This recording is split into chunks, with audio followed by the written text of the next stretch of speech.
Hello friends, Nayaswami Raman here, and this is the original teachings of Paramahansa Yogananda.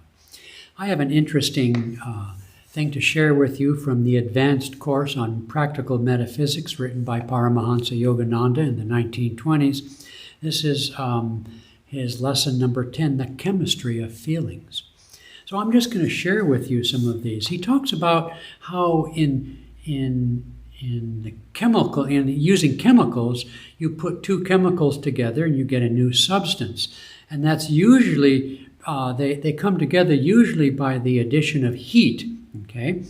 And so too, the union of different feelings can be accompanied by stimulation or some kind of warmth of the heart quality. And so here are some combinations. I'm just going to read these to you for today.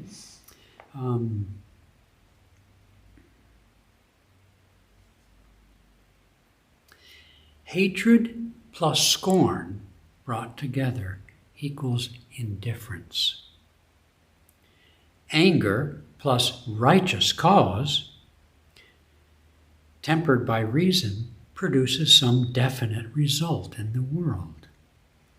Violent anger plus selfishness creates a psychological explosion ending in hysterics or some dangerous act.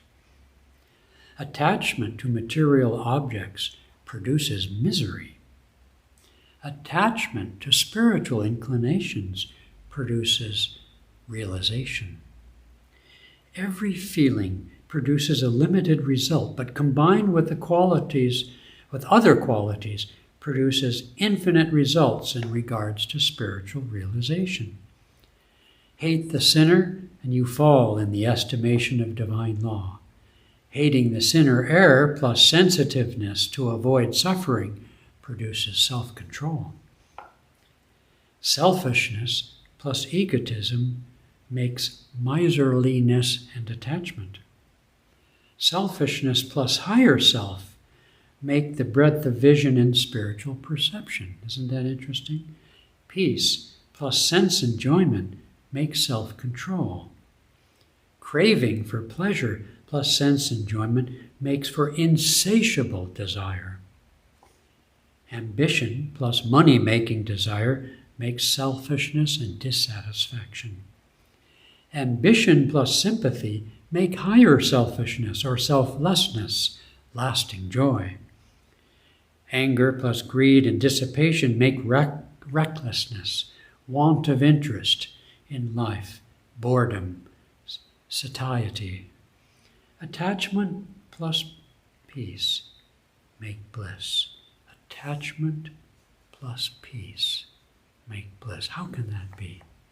Attachment plus peace make bliss. Okay, I thought that was quite interesting. And so this is something that I've read this before, but I just found it so curious how he combines different qualities to make yet a third quality or to produce a result, and how he combines it with chemistry. You know, the chemical industry has produced many wonders and many disasters in the last 100 or 200 years, but it's a very curious way to put things together. I'd have to meditate. I've never really done this, so I'd have to really meditate and practice this sort of thing, where you combine, he calls the chemistry of feelings, and you get a different result. But it's so interesting. Attachment to spiritual inclinations produces realization. What would be a spiritual inclination? Well, one spiritual inclination would be to love everyone. Another would be to love peace, to be wanting to be more peaceful. Another would be to want to be devotional. And that, of course, makes sense because devotion is itself a much higher realization. So try this chemistry. This is in the laboratory of your heart, the chemistry of feelings, combining different feelings. You can take one that might be more self-centered, combine it with a feeling that is uplifted, and you can achieve a higher state rather than a lower state.